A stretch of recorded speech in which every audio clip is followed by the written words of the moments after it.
Hello everyone, Faisal Asif personal blog ভিডিওতে welcome. আমি আজকে কোথায় এসে পড়েছি তোমরা বুঝতেই পেরেছো। আজকে আমি বান্দরবানের জেলার থানচি উপজেলায়। এটা গ্রামীণ বাজার, সেখানেই চলে এসেছি। এটা উপজাতিদের বাজার। এখানে বিভিন্ন ধরনের দেশি মাছ এবং সামুদ্রিক মাছ, আর বিশেষ করে দেখো এই যে একটা বড় একটা কি ধরনের মাছ, এটা পাহাড়ের ঢল থেকে নামে নাকি। অনেক ধরনের শুটকি, বিশেষ করে ওরা অনেক শুটকি খায়। আর এখানে অনেক ঝাল, এই মরিচগুলো ছোট ছোট পাহাড়ি মরিচ, অনেক ঝাল। আচ্ছা, পাহাড়িদের যে লাইফ স্টাইলগুলা আসলে খুব সুন্দর। আর এই দেখো বিন্নি ধান, এই বিন্নি ধান লাল সাদা হয়। বিন্নি ধানের খই শুনেছো তোমরা। আর দেখো শুটকি, এখানে শুটকির কোনো অভাব নাই। আর এই যে দেখতে পাচ্ছ, এগুলো পাহাড়ের ফুল, পাহাড়ি মরিচ, পাহাড়ি সব মিষ্টি কুমড়া, অনেক কিছু পাহাড়ি। আমরা এই উপজাতিদের বাজারে গিয়েছিলাম, অনেক কিছু এগুলো সব পাহাড়ে ওরা চাষাবাদ করে। আর এখানে সুন্দর সুন্দর, এত সুন্দর সুন্দর জিনিসপত্র ছিল, মনে হয় যে এটা একটা টক পাতা আর কি বলে ওরা, এই টক পাতা দিয়ে বিভিন্নভাবে রান্না করে। তা ওদের লাইফ স্টাইলটা অন্যরকম। আসলে ওরা অনেক কষ্টে থাকে। আমি যখন থানচি যাব, যখন যে গিয়েছিলাম, ওই সময়টা যে আসলে কত ছিল সেটাই তোমাদের সাথে পরবর্তীতে আমি ভিডিওতে শেয়ার করব।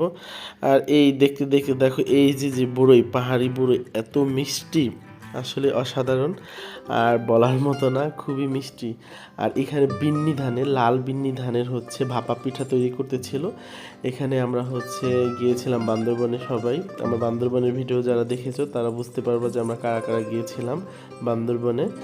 আর এই যে দেখো, এটা একটা মিষ্টি একটা পিঠা, খুবই মিষ্টি। এটা খুবই এখানে গুড়ের পরিমাণ খুবই কম দেওয়া হয়।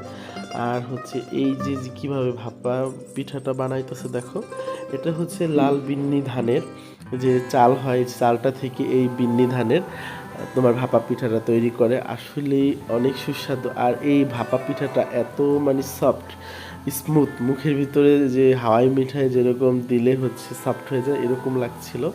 আসলে মজা ছিল। আসলে যারা উপজাতি আছে তারা অনেক কষ্ট করে। তারা পাহাড়ের মানুষজন, পাহাড়ে যারা বসবাস করে, তাদের লাইফ স্টাইলটা অন্যরকম। আর এই মিষ্টি বুড়োই তো ফ্যান হয়ে গিয়েছি। আর এই তো আমার ভাপা পিঠাটা চলে এসেছে আমার হাতে অলরেডি। আমি এটা ট্রাই করছিলাম। আর এখন ভাপা পিঠা খাওয়া শেষে চলে আসছি মুন্ডি স্টেশন। এখানে চাকমাদের ঐতিহ্যবাহী যে বংডং মুন্ডি স্টেশন, ওদের একটা দোকান। এটা বান্দরবন শহরে, এটা অনেক বিখ্যাত। আমি ওদের কিচেনটা ঘুরিয়ে দেখাইতেছিলাম। আসলে কিচেনটা খুবই নিট অ্যান্ড ক্লিন ছিল। খুবই পরিষ্কার পরিচ্ছন্নভাবে তারা খাবারটা সার্ভ করেছিল।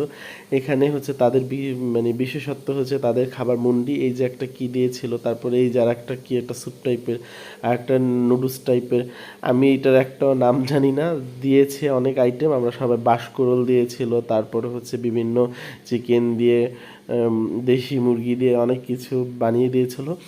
মুন্ডিগুলা তাদের বিখ্যাত খাবার মুন্ডি, টক ছিল, ভালোই লেগেছে। আমি সব কিছু অল্প অল্প করে ট্রাই করছি। এখানে আমরা যারা গিয়েছি সবাই ট্রাই করেছিলাম।